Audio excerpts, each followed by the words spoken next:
Sophia Monroe always felt like a visitor in her own life. Her high school in northern Michigan, surrounded by thick forests and silent lakes, buzzed with the careless energy of teenagers who'd grown up together since kindergarten. Sophia, with her striking green eyes and midnight hair, was hard to miss, yet somehow invisible. She avoided the crowded lunch tables and the echoing laughter in the halls, choosing instead the farthest seat by the window in every class. She wore headphones even when no music played, just one more barrier between herself and a world that had done nothing but disappoint. Her teachers called her brilliant but troubled. Her classmates had other names for her: Ice Queen, Ghost Girl. Sophia didn't care to correct them. The truth was, she understood people far too well. She saw the way they watched her, their smiles laced with envy or suspicion, the way their friendships shifted like shadows. Once, she had wanted to belong, but friends had turned jealous, secrets had been weaponized, and trust had become a luxury she couldn't afford. Sophia preferred the company of solitude. After school, she would bike through the narrow roads flanked by ancient pine trees, only stopping at her favorite spot, an abandoned cabin hidden at the edge of Hollow Lake. The cabin was her refuge, its broken windows letting in beams of thin, golden sunlight. Here, she emptied her thoughts into her battered journal, her only friend. But even in her isolation, Sophia couldn't ignore the sense of being watched.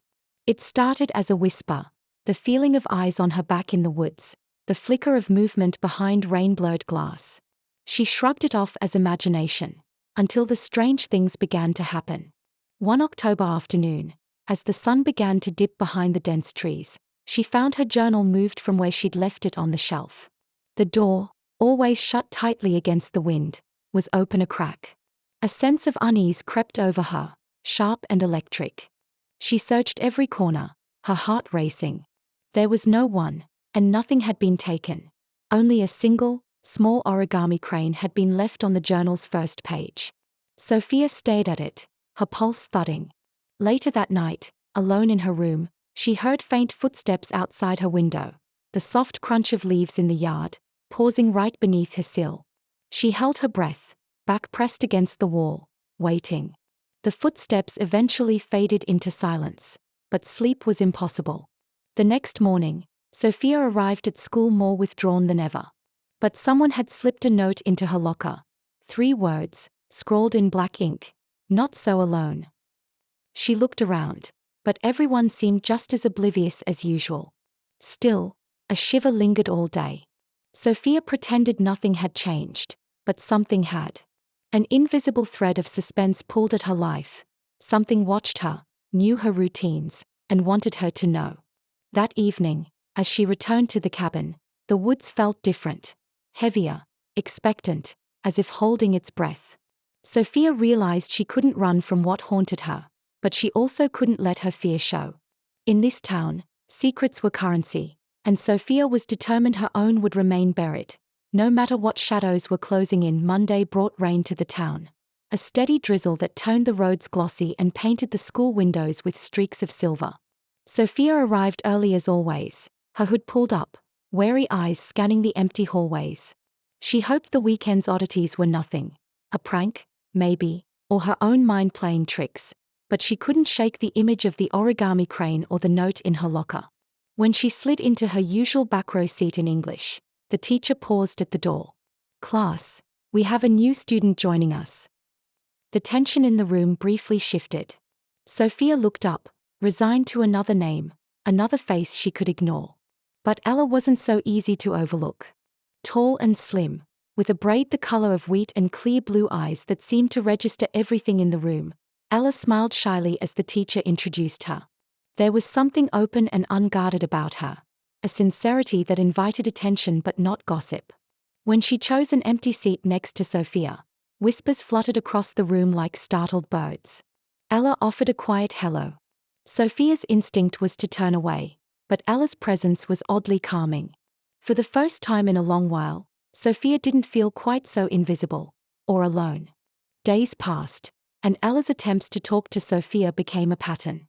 Ella would wait in line with her in the cafeteria, ask about classwork, and sometimes offer small, nervous jokes. Sophia's defenses held, But she noticed Ella never pressed too hard. She never pried, never forced her way in. She asked questions, but listened more. The strange occurrences, however, didn't stop. If anything, they grew. In the cabin one afternoon, Sophia found a lock of her own hair tied in a ribbon, left on the windowsill. On her bike ride home that evening, she felt certain someone was following her. She could hear tires crunching gravel behind her, though each time she looked back, there was nothing but empty road framed by pines. Ella noticed Sophia's unease. One cloudy afternoon after class, as the hallways were emptying, she gently asked, "Is something happening, Sophia? I don't want to intrude. I just get the feeling you scared." Sophia almost denied it, almost let the silence be her answer, but something in Ella's gaze broke through her reservation. "I think someone is messing with me," she confessed in a rushed whisper. "Weird notes. Stuff moved. I've felt watched." The admission made her feel exposed, but lighter, too. Ella didn't laugh or look away. "Do you want help? Just someone to keep you company?" Sophia was stunned by how much she wanted exactly that. The next day, a rumor swept the school. Someone's locker had been broken into, their things rearranged, and an origami crane left inside. Sophia's blood ran cold when she heard. Whoever was haunting her wasn't satisfied with staying in the shadows. The threat was growing, and now, as she glanced at Ella, Sophia realized she might not be the only target anymore. The tension in the school hallways grew thicker each day, like fog heavy with secrets. Gossip about the locker break-in spread swiftly, morphing with each telling until it seemed every student was a suspect or a potential victim. Sophia, always sharp-eyed and cautious, watched as familiar faces cast uneasy glances at one another, suddenly unsure of who might be responsible. Ella stuck close to Sophia now. Their alliance was unspoken but real, a kind of invisible shield against the growing weirdness. Still, Sophia struggled with trust. She'd spent so long alone, suspicion felt safer than friendship. Yet, when Ella quietly joined her at lunch, Sophia didn't move away. Their conversations were short but honest, Ella careful never to cross invisible lines. At night, Sophia's unease became something darker. Sleep came in snatches, interrupted by the tap-tap of branches against her window, and once, by the unmistakable silhouette of a person standing across the street. The figure watched for a long moment, unmoving, before melting back into the darkness. Sophia waited nearly an hour before daring to look again. But it was at the cabin by Hollow Lake that things grew most disturbing. One Friday evening, mist curling off the water, Sophia rode her bike to the cabin seeking quiet, as she'd done for years. She stopped short at the threshold. The door was ajar, though she knew she'd locked it. Her journal had been opened and new words had been scribbled across a blank page. "You can't hide from me. You know who I am." Her throat went dry. With trembling fingers, she searched the small space for signs of entry. A muddy footprint by the window, a dusty handprint on her bag. There was another origami crane, this one torn in half, perched on the bookshelf. She grabbed her journal and left, locking the door behind her, but no peace followed her home. The next morning, Ella found Sophia sitting outside the school even before the first bell. She said nothing, simply sat beside her, offering quiet company.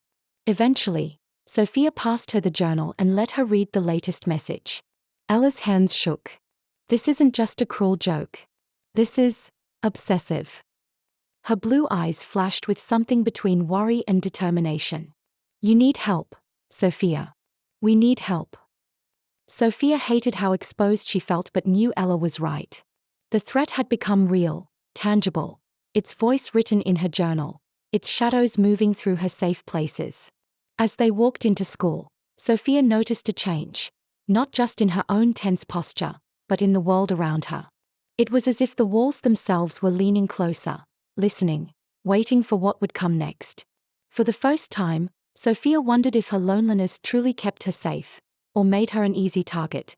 The air in the school had grown electric, nervous, charged with rumor and fear. The whispers in the hallway now drifted beyond casual gossip. Students scrolled through news stories about mysterious stalkers and strange disappearances. A family in New Jersey haunted by anonymous letters, reports of people vanishing from small towns, warnings not to walk alone. Sophia couldn't help but feel the uneasy thread connecting her own life to these chilling headlines. Over the weekend, she barely left her room. Her mind replayed the threats she had received, the feeling of being watched, and the handwritten warning in her journal. "You can't hide from Emmy. You know who I am." She wanted to reach out to her mother, her only family, but fear kept her silent. What if she put her mother in danger too? Monday arrived, grey and tense. Ella didn't show up to first period, nor the second. Sophia waited by her locker, anxiety gnawing at her, until a teacher pulled her aside. "Have you seen Ella this morning?" the teacher asked quietly. Her absence was unusual. She never missed school, never without explanation. Sophia's heart pounded. She texted, called, even biked to Ella's house after school. The house stood empty, lights off, silence pressing against the windows. With trembling hands, Sophia called the police from her bike. Hours passed before her mother arrived, worried and insistent that the police handle things. All Sophia could do was wait. That night, sleep was impossible. Every time Sophia closed her eyes, she saw the torn origami crane and the chilling note. What if the person tormenting her had decided to hurt Ella? Not just to frighten Sophia, but to punish her for letting someone get close. 30 miles away in another town, news broke about a missing teenager. The whole county was on edge. Reporters swarmed, rumors flared, but nothing concrete emerged. That evening, another note appeared in Sophia's mailbox, this time on red paper. "Now you understand what it feels like to lose." Sophia crumpled onto her porch, the threat ringing in her ears. Rage, fear, and guilt tangled in her chest, yet somewhere beneath, a cold determination kindled. This had gone too far. Whoever was doing this knew her, not just as a loner, but personally, knew her weak spots. She realized, at last, she couldn't hide behind solitude. She had to fight back, for Ella, for herself, for her whole world. As dawn crept over Hollow Lake, Sophia prepared for what came next. She would find Ella, and she would face the darkness that had haunted her for too long. Sophia barely recognized her own reflection as Tuesday dawned. Purple shadows circled her eyes, and her mind felt dulled from sleepless hours pacing her room, rereading every ominous note, replaying each whispered threat. Rage and terror churned inside her. She could not bear the idea that Ella, her only true friend, could be suffering because of their connection. As soon as the weathered sun struggled above the Michigan pines, Sophia slipped on her boots and jacket, tucking the notes and her journal into her backpack. Her mother, exhausted from worry, had finally fallen asleep at the kitchen table, and Sophia left quietly, determined not to drag her mom further into this darkness. Outside, the world seemed freshly sharpened. A frosty wind curled through the neighborhoods, shaking the trees and rattling the loose boards on porch railings. School was out of the question. Sophia had made her choice. She needed answers. Somewhere, out there, Ella needed her. Sophia started with Ella's house again. It was unchanged from the day before, but as she circled the property, scanning the muddy driveway and autumn-damp flower beds, she noticed something strange. A footprint, a woman's, by the look of the shoe, had left a clear mark in the soft earth beneath Ella's window. Was it Ella herself, or someone else? Her phone buzzed, a message from a blocked number. "Stop looking. You'll be next." Frustrated, Sophia blocked the number, knowing it wouldn't matter. Whoever her tormentor was, they already had too many ways to reach her. She sat on the curb, thinking through every clue. Suddenly, she remembered how Ella had mentioned an old, abandoned community center near the lakeshore, a place where local teens would sneak in after dark. If Ella had gone there, willingly or not, maybe something would be left behind. Maybe Sophia would find her friend, or at least a hint. Sophia cycled hard, letting icy wind sting her cheeks until the pain felt grounding. When she arrived, the crumbling structure cast a gloomy shadow. Its windows were smashed, doors chained, but one side entrance hung slightly open. She stepped inside, heart hammering, and let her eyes adjust to the gloom. The interior smelled of mildew and dust, furniture overturned, graffiti curling across the walls. Each step echoed, making her ears twitch for the slightest rustle or breath. At the far end of the center, sunlight fell through a broken window, and in the light, Sophia's stomach dropped. There was Ella's backpack, battered and half buried under a pile of overturned chairs. She rushed forward, hands shaking, searching the surrounding space. Ella. Her voice sounded too loud, shattering the thick silence. There was no answer, only the sound of wind whistling through cracks in the walls. Inside the backpack were Ella's notebook, a half-eaten granola bar, and a note, different handwriting than the threats Sophia had received. It read, "I'm scared. If I'm not home by dark, please find me. Sophia, I trust you." Ella. Tears welled in Sophia's eyes, but she fought them back. Ella had left this for her, left behind a plea for help. She began searching, methodically, through every room, every shadowed corridor. Her courage was real, but so was her fear. She wondered if whoever had left the previous threats was nearby, watching, waiting. Deeper into the old building, Sophia heard a muffled sound, a quiet whimper, like someone trying not to be heard. Her heart raced as she followed it, past an old gymnasium and into a small broom closet tucked under a flight of stairs. Inside, huddled in the darkness, was Ella. Her friend's face was pale, eyes rimmed red from crying, but unharmed. When she saw Sophia, Ella crumpled in relief, barely able to speak. Sophia knelt beside her and pulled her into a fierce hug. "You safe now?" she whispered, her own voice trembling. Ella tried to explain. After school the day before, she'd been followed by someone in a dark jacket. A stranger, maybe a classmate, maybe not. Fearing she was being watched, she'd taken refuge in the community center. But someone had tried the doors and lingered outside for hours, scrawling on the windows and trying to lure her out. When dawn came, they seemed to leave. "I didn't know what else to do," Ella said, voice ragged. "I was so scared." "You did all you could," Sophia soothed. More than ever, they needed each other. Before leaving, Sophia heard steps on shattered glass outside. Panic clutched her chest. She dared not look, but she clutched Ella's hand and quietly led her out a side window, slipping along the back wall through thistles and long grass. They didn't stop running until they reached Sophia's bike, hidden in the trees. Riding double, they returned to Sophia's house as the day grew brighter. Even inside, safe for the moment, neither girl relaxed. Sophia finally called the police, her voice composed but urgent. This time, she brought no more secrets, telling them everything she knew about the threats, the strange messages, the stalking, and the mysterious presence haunting her. The police took their statements seriously, promising extra patrols. Sophia's mother wrapped both girls in tight, relieved hugs. For the first time in days, Sophia felt hope stirring. Unless the threat was inside her own world, no longer a shadow, but a face soon to be revealed. But she also knew that facing fear had changed her. She was no longer just the outsider trapped in her own loneliness, but a friend standing up for someone she cared about, refusing to hide, no matter how many dark corners waited in the night. That evening, as the sun set beyond Hollow Lake, Sophia and Ella leaned against the window, watching the sky glow orange and purple, vowing to face whatever came next. Together, the following week brought a tense mixture of relief and dread.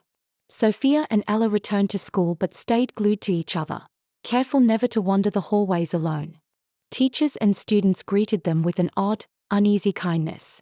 Some had heard rumors, others just sensed pain that couldn't be hidden behind quick smiles. Still, the icy distance that once separated Sophia from her classmates began to thaw, thanks to Ella's quiet bravery and Sophia's obvious resolve. The police presence around Hollow Lake had increased. Patrol cars rolled by the Monroe home every evening, and an officer even spoke briefly with Sophia and Ella in the principal's office, assuring them their safety was a priority. Detective Morales, a woman with calm brown eyes and steady hands, became their main contact. She listened to every detail, taking photos of Sophia's journal, the origami cranes, the cryptic letters. More than anything, she believed them, a comfort Sophia hadn't expected.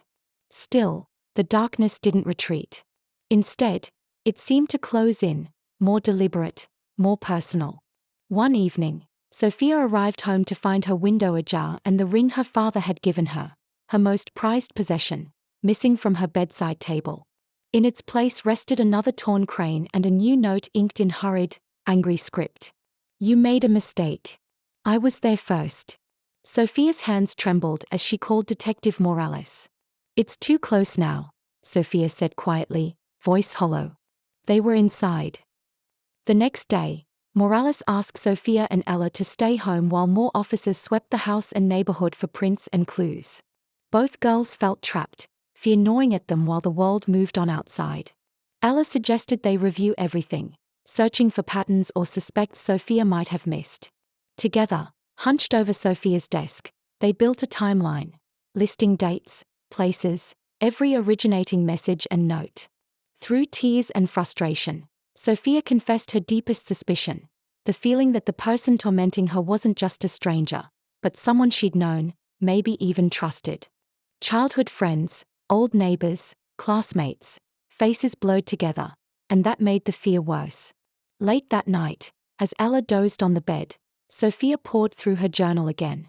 In a sudden flash, she noticed something that had escaped her before. Some of the letters in the threats were slightly misshapen, as if the sender wrote predominantly with their left hand, but had once been right hand, a nervous tic she recognized. Her heart leaped. There was only one person she knew who fit that detail, someone who'd briefly been her friend years ago, Marie, a quiet girl who'd always watched from afar, who had disappeared after a falling out and now barely spoke to anyone at all. The realization was terrifying, but also clarifying. Suddenly, all the pieces, the watching, the knowledge of Sophia's hiding places, the ability to move undetected at school, began to fit. Marie had always wanted Sophia's attention, her friendship, maybe more. Jealousy, hurt, and loneliness, twisted by time. Sophia told Ella, her voice shaking with anger, regret, and a strange pity. "I think I know who's behind it." The next morning, with Detective Morales at their side, Sophia and Ella walked quietly into school and waited near Marie's locker.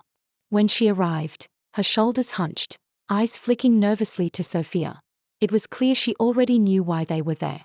For a long moment, silence stretched between all of them.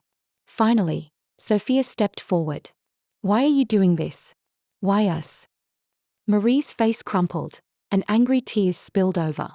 The jealousy, the heartbreak, the longing to belong, she confessed it all, in broken, angry sentences. She blamed Sophia for her own loneliness, hating and needing her at the same time.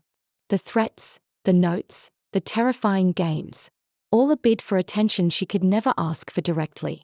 Detective Morales intervened gently, guiding Marie away. Sophia and Ella stood in a daze, half relieved, half gutted by the truth. Walking home that afternoon, Sophia felt the heavy fog of dread finally lift.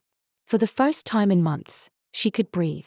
The danger was real, but it was human, rooted in pain, not evil. She squeezed Ella's hand, grateful beyond words for her friendship and for the small, fierce courage that had seen them through. As the evening sun dipped behind Hollow Lake, Sophia understood. Darkness can come from anywhere, even out of loneliness and neglect. But so can light, if only you let people in. The days after Marie's confession unfolded in a blur of police interviews, cautious conversations, and a relief so profound it left Sophia almost dizzy. News of what had happened spread through their school like a gust of wind before a storm. For a brief moment, all eyes were on Sophia and Ella, but now the gaze was gentler and the whispers carried compassion instead of suspicion. Marie, after her tearful confession, was taken into protective custody. Detective Morales explained everything to Sophia and Ella as calmly as she could. Marie would get psychological help, not just punishment. This was about pain that went untreated for too long, Morales said, her face grave. You two were very brave, not only for surviving, but for trying to understand. Sophia felt the long, knotted ropes of her own isolation slowly unwind.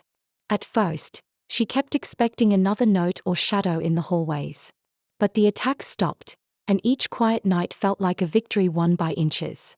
That Friday, the sky was a pale, hopeful blue, streaked with contrails. Ella came over after school and they sat beneath the old willow in Sophia's yard. A gentle breeze rustled the trembling leaves. For the first time in months, Sophia allowed herself to relax. They talked about everything: fears, dreams, the strange ways the world works, and, after a time, even about Marie. "I keep thinking I should hate her," Ella admitted quietly, "but mostly I just feel sad." She was alone, too, in her own way. "So was I," Sophia replied. "I was so busy hiding I forgot how to let someone in. Maybe all three of us needed a friend." They fell into a companionable silence. For Sophia, the world outside felt wider, full of possibility rather than danger. She realized just how much her friendship with Ella had changed her. A softening at the edges, a new courage that grew from being seen and accepted. As the days passed, Sophia's relationship with her mother grew stronger. She found it easier to talk, little by little, about her fears and hopes. The two of them even joked that Detective Morales should get a medal for patience, after the endless questions and phone calls. At school, classmates she barely knew began asking if she was all right or leaving kind notes in her locker. Each gesture reminded Sophia how far she'd come, from the lonely girl sitting in the shadows to someone with true connections and a story of survival. Ella stayed by her side, never overbearing, always sure in her support. One morning, Sophia and Ella found a new origami shape in Sophia's locker, this one a brightly colored butterfly, folded perfectly. There was no note, just a quiet symbol of transformation. Ella smiled, eyes shining. "You've changed, Sophia. We both have." "We are not alone anymore," Sophia agreed. And it was true. That evening, as the first spring stars blinked awake, Sophia sat on the edge of Hollow Lake, the water calm and shining. She understood now that light and darkness will always mingle, but the light grows brighter when it's shared. The secrets and shadows didn't vanish, but they no longer ruled her life. Inside her chest, where fear had once curled tight and cold, Sophia felt something new. A stubborn, golden hope. Spring arrived in northern Michigan like a promise, touching every leaf and blade of grass with waking energy. The snow faded to memory, replaced by patches of green around Hollow Lake and gentle winds sweeping through the town. For Sophia, each day felt like a gift she'd barely dared to imagine only months ago. Her friendship with Ella deepened, built on trust forged in darkness. They spent lazy afternoons biking along the lakeshore, revisiting the places that once made Sophia feel vulnerable, now transformed by laughter and conversation. The abandoned cabin, once a haven and a prison, became their secret meeting place again, this time for stories, study sessions, and whispered dreams of the future. At school, Sophia's wary reputation faded. She was no longer the ice queen or ghost girl, but the girl who survived, who had reached out and found real connection. Other students who once kept their distance now greeted her in the hallway. Some confided their own struggles, inspired by her courage. Sophia learned she could help others just by listening, something she'd longed for herself, but never thought she could offer. Ella flourished beside her, her smile steadier and her gaze more confident. Together, they joined an art club, where Sophia discovered a love for origami. Each week she folded new shapes, birds, stars, and butterflies, and began leaving them quietly in the lockers of classmates who seemed lonely or left out, tiny tokens of hope. Sophia's relationship with her mother grew warmer, stronger. One evening over dinner, her mom said, "I'm proud of the way you faced your fears, and the way you're letting people into your heart. You're different, Sophia. Happier." And Sophia realized it was true.